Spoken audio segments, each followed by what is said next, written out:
Great Fen is a living landscape for wildlife and people.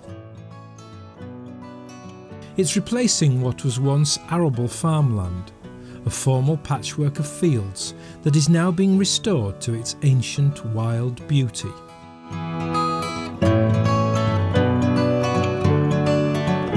When the mostly wetland fens were drained, hundreds of years ago, farmers gained valuable land for growing crops. But much of the diverse wildlife that had inhabited the ancient wetlands was driven out. For a few years, the two national nature reserves at Home Fen and Wood Walton Fen provided some protection for wildlife. But as farming intensity increased, these reserves too were deprived of water and threatened. In 2001, an opportunity arose to buy some of the farmland around the nature reserves, and the Great Fen Partnership was formed to devise a plan, acquire the land, and begin the wetlands restoration project. The size and shape of the Great Fen is not fixed. When this film was made, its western boundary was the East Coast Railway line. From the railway, the fen joins the two national nature reserves and reaches east towards Huntingdon and north in the direction of Peterborough. Because Great Fen land sits side by side with privately owned arable farmland, great care needs to be taken to ensure the newly formed wetlands don't compromise the farmer's ability to grow crops. Land drainage has to be managed very effectively. Many hectares of the Great Fen are still farmed, but not intensively for arable crops. Livestock grazing and growing grass for hay are both compatible with the aims of the Great Fen. They allow for the seasonal wetting of the land to provide the much-needed habitats for wildlife. This change in land use reflects changes in farming across the country, where overworked and tired arable land is being managed in a more environmentally sustainable way. The geometric patterns that once represented fields of onions, potatoes and sugar beet are starting to soften as wild nature reclaims the land. Areas of the fen that are no longer farmed are being transformed with meres and reed beds. Hides and lookouts have been created so that the dramatic increase in wildlife can be observed, studied and photographed.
have seen over 120 different species of wild bird on this area, on this patch, viewable from public access around to the hide, from the hide itself, from the road along there, over 120 different species of bird.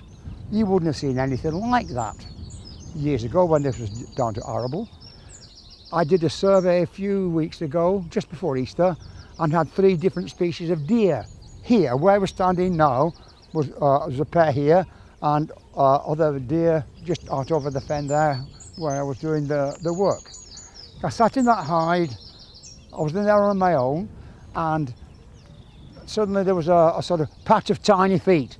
The door opened, 2 little girls peered round, came in, followed by Grandad. Grandad had brought them here to see the wildlife. Now, that is an actual success. One generation bringing another generation to see what's happening. And I think for their benefit, it was wonderful. And my Harry came from up there, flew right up here, right towards the hide, circled around, and then went off. So those little girls were thrilled. That's terrific. We've had some successes. And if you want to see some red kites, there's one over there and one just over there, a pair of red kites. They weren't here 10 years ago. Public access to the fen has to be carefully controlled, but the agencies that manage the land have worked very hard to make sure the new wilderness can be enjoyed by everybody. There's a countryside centre with a classroom, numerous car parking locations with facilities for the disabled. Signed walks tell the stories of the ancient fenland and help visitors to recognise the wildlife. The Great Fen hosts lots of events and provides learning activities for children. There really is something here for everyone.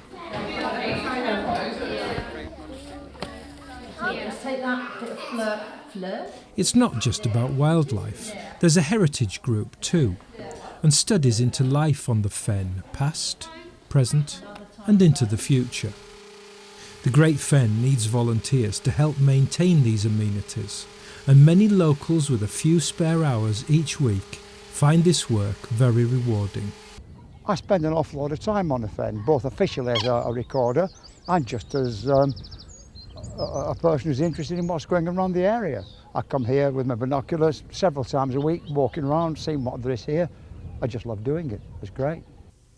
The extent of the Great Fen is not limited, and the custodians of the land will always consider opportunities to grow and further enhance the experience for residents and visitors. The work of the Great Fen is far from done.